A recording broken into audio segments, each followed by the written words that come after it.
ভুল বাতৰি ওলাই ৰাতিপুৱা আমি পিছলৈ দেখো কোনোবা কাকতত কোনো মিডিয়াত বেলেগ ধৰণৰ বাতৰি ওলাই কোনটো বাতৰি শুদ্ধ কোনটো অশুদ্ধ জনাবলৈ তেওঁলোকক আমি আহ্বান জনাইছো যে আপোনালোকে এজন নডেল অফিচাৰ দিয়ক এদিন বা দুদিনৰ মূৰে মূৰে সাংবাদিকসকলক মাতি গোটেই তদন্তৰ অগ্ৰগতি জনাওক যাতে সঠিক বাতৰি সন্মুখলৈ আহে আৰু আজি আমি তেওঁলোকৰ ওচৰত জুবিনৰ পুনৰ কৈছো জুবিন গাৰ্গক ন্যায় লাগে কিন্তু এইটোও কওঁ যে মই জুবিন গাৰ্গক 10 দিনৰ ভিতৰত ন্যায় লাগে বুলি আমি কোৱা নাই আমি ন্যায় বিচাৰিছো তেওঁলোকে কৈছে যে 3 মাহৰ ভিতৰত যিখিনি চাৰ্জশ্বিট দিব লাগিব দিব আৰু কোনো ক্ষেত্ৰতে কোনো যাতে খাই যাব নোৱাৰে তাৰ ব্যৱস্থা কৰিব সেইখিনি পৰামৰ্শ কিবা তথ্য আপোনালোকৰ পৰা লৈছিল আমাৰ পৰা কিছু পৰামৰ্শ লৈছে মানে বিভিন্ন পৰামৰ্শ দিছো মই বুলি পৰামৰ্শখিনি ৰাজহুৱা কৰাটো উচিত নহ'ব কাৰণ আমি 6জন বা 5জন মানুহে দিয়াটো উচিত নহয় কিন্তু আমি যি পৰামৰ্শ দিছো আপোনালোকে যিটো বিচাৰিছে অসমৰ ৰাইজে যিটো বিচাৰিছে আমি তেনেকুৱা পৰামৰ্শ দিছো আমি বাৰে বাৰে কৈছো যে জুবিনৰ এই ঘটনাৰ সৈতে জড়িত ব্যক্তিসকল যাতে কোনো ক্ষেত্ৰতে ৰেহাই নাপায় জুবিন গাৰ্গ অসমৰ এজন সম্পদ আছিল কি পৰিৱেশত তেওঁক ছিংগাপুৰলৈ গৈ তেওঁৰ লগত কোনো ব্যক্তিক নিয়োজিত নকৰিলে যিজনে 24 ঘণ্টাই জুবিনক চালেহেঁতেন ইয়াৰ বাবে দায়ী কোন শ্যামকান্ত মহোদয় কিয় ব্যৱস্থা নললে সেইবিলাক প্ৰশ্ন আমি উত্থাপন কৰিছো এটা প্ৰশ্ন সুধিব বিচাৰিম যিহেতু আপোনালোকক মাতিলে অসমৰ ৰাইজেও প্ৰতিটো ঘটনাৰ গোটেইখিনি জানিব বিচাৰে ৰাইজে এইটো ক্ষেত্ৰত আশ্বস্ত হ'ব পাৰে নেকি যে আপোনালোকে যিটো পৰামৰ্শ দিছিল যে নডেল অফিচাৰ নিয়োগ কৰিব সাংবাদিক মেল অনুষ্ঠিত কৰিব সেইটো ক্ষেত্ৰত তেওঁলোকে কেনেকুৱা ধৰণৰ আৰু আমি কৈছো যে 90 ডেজৰ চাৰ্জশ্বিট দিব এতিয়া তদন্ত এতিয়া সমগ্ৰ প্ৰক্ৰিয়াটো যে জুবিন গাৰ্গক আমি মনতে এটা ধাৰণা লৈ ল'লে নহ'ব যে জুবিন গাৰ্গক এনেকৈ হত্যা কৰা হৈছে জুবিন গাৰ্গ এনেকৈ কৰা হৈছে তেওঁলোকে এটা প্ৰচেছত আগবাঢ়িছে হয়তো তেওঁৰ মাজত হত্যাৰ গোন্ধ থাকিব পাৰে হয়তো কাৰোবাৰ হত্যাৰ ধাৰা সন্নিৱিষ্ট হৈছে তেওঁলোকে কৈছে হত্যাৰ ধাৰা সন্নিৱিষ্ট কৰিছো গতিকে আমি কোনো ক্ষেত্ৰতে আটাইতকৈ কঠোৰ শাস্তি দিবলৈ চেষ্টা চলাম আৰু পোষ্টমৰ্টম ৰিপৰ্টৰ বিষয়ে আমাক অৱগত কৰা নাই গতিকে কোৱাটো উচিত নহ'ব আৰু সমগ্ৰ প্ৰক্ৰিয়া আমি বিচৰাও নাই আৰু সমগ্ৰ প্ৰক্ৰিয়াটো ভালভাৱে গৈছে বুলি আমি ভাবো তেওঁলোকৰ কথা বতৰা যিখিনি শুনিলো আমাকতো ক'লে নহ'ব আমি কোৰ্টত চাৰ্জশ্বিট দিয়াৰ পিছত গম পাম আচলতে ভালভাৱে গৈছে আমাৰ ইয়াতো দাবী উত্থাপন হৈ আছে যে SIT টিম কিয় নাযায় বহুতে সেই কথা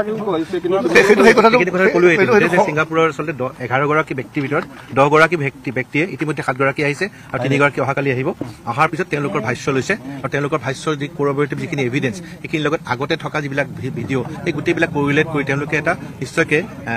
এটা সিদ্ধান্তলৈ আহিব দ্বিতীয়তে মই আগতেই কৈছো যে SIT তালৈ কিয় যোৱা নাই এই কথাটোৰ ব্যাখ্যাত তেওঁলোকে এই ধৰণে দিছে যে ইতিমধ্যে তেওঁলোকে যোগাযোগ কৰিছে এটৰ্নি জেনেৰেল অফ ছিংগাপুৰৰ লগত যোগাযোগ কৰিছে আৰু কৰাৰ পিছত তেওঁলোকে এটা মেইল দিছে আজি ৰাতিপুৱা মেইলখন আহিছে আৰু তেওঁলোকে ইয়াৰ পৰা কেইজন মানে পুলিচৰ অফিচাৰ যাব তেওঁলোক কোন যাব তেনেকুৱা ধৰণৰ মেইল বিচাৰিছে তেওঁলোকে সেইমতে উত্তৰ দিছে তেওঁলোকে লগতে কৈছে ছিংগাপুৰৰ লগত ভাৰতৰ এখন চুক্তি আছে যে সেই চুক্তিমতে ভাৰতৰ আৰক্ষী দল এটাই ছিংগাপুৰত গৈ নিজাববীয়াকৈ তদন্ত কৰিব নোৱাৰে আৰু ইয়াৰ বাবে তেওঁলোকে ছিংগাপুৰ আৰক্ষীৰ অনুমতিৰ প্ৰয়োজন হ'ব ইতিমধ্যে অনুমতি বিচাৰিছিল আমাৰ গোস্বামীদেৱে কৈছে যে আজি ভাল খবৰ এটা আমাৰ ভাল লাগিছে যে ছিংগাপুৰ চৰকাৰৰ ফালৰ পৰা আৰক্ষীৰ ফালৰ পৰা অসম পুলিচলৈ মেইল আহিছে যে অসম পুলিচৰ কোন বিষয়া যাব নাম পঠিয়াই দিব কৈছে আৰু কোন বিষয়কেইটাক তদন্ত কৰিব সেই বিষয়ে জানিব বিচাৰিছে এইখিনিতে তেওঁলোকে জনাইছে ছিংগাপুৰ আৰক্ষীৰ ফালৰ পৰাও নিজাববীয়াকৈ সমগ্ৰ ঘটনাটোৰ তদন্ত চলাইছে গতিকে তেওঁলোকে আশা প্ৰকাশ কৰিছে যে এই সমগ্ৰ প্ৰক্ৰিয়াটো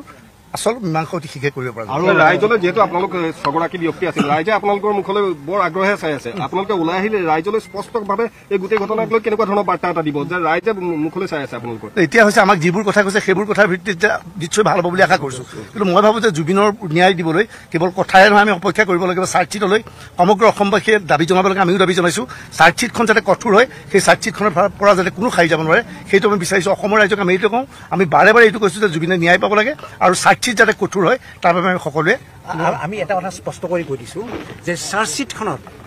অকল পোষ্টমৰ্টম ৰিপৰ্ট নহয় পোষ্টমৰ্টম ৰিপৰ্টৰ লগতে কি নেগলিজেঞ্চি হৈছে কিহৰ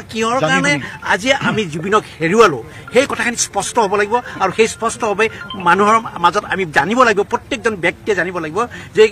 এই যিখন চাৰ্জশ্বিট সেই চাৰ্জশ্বিটখনৰ পৰাই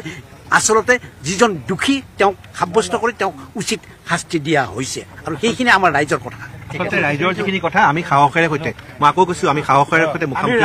আমি সাহসেৰে সৈতে এই কথাখিনি গাই কৈছো আৰু আমি আৰু ইতিমধ্যে উকিলৰ লগতো আমি আলোচনা কৰিছো যে এনেকুৱা ধৰণৰ কথাৰ ফলত কেছটো দুৰ্বল হ'ব পাৰে নি কাৰণ আমি সেই বিষয়ে সচেষ্ট আছিলো কিন্তু এটা কথা যে আমাৰ লগত কেছৰ বিষয়ে বা তদন্তৰ বিষয়ে কোনো ধৰণৰ কথা যিবিলাক গোপনীয় কথা এইবিলাক কোনো ধৰণৰ আমাৰ লগত শ্বেয়াৰ কৰা নাই একো ধৰণৰ শ্বেয়াৰ কৰা নাই আমি খালি বিচাৰিছো আমি সকলোৱে আপোনালোকৰ যিখিনি কথা অসমৰ ৰাইজৰ যিখিনি কথা সেইখিনি আমি ক'বলৈ সুযোগ পাইছো আজি আৰু এটা কথা জুবিন গাৰ্গ যিটো জনালে আমাক ছিংগাপুৰ আৰক্ষীয়ে জুবিন গাৰ্গৰ মেডিকেল হিষ্ট্ৰীটোও কিন্তু বিচাৰিছে কাৰণ তেওঁলোকে যিটো তদন্ত কৰি আছে কাৰণ সেই হিষ্ট্ৰীটোৰ জৰিয়তেও তাৰমানে নেগলিজেঞ্চ হৈছে নেকি বা সেই নেগলিজেঞ্চৰ অপৰাধ এক প্ৰকাৰ সেই ধৰণৰ নেগলিজেঞ্চ হৈছে নেকি এটা ঠাৰ কৰিবলৈ তেওঁলোকে চেষ্টা কৰিছে বুলি আমাক জনাইছে আমি আৰু এটা কথা কৈছো যে খুব সোনকালে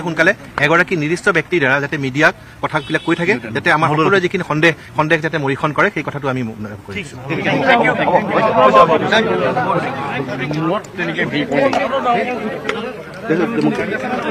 আগত আহি পিছত আহিব লাগিব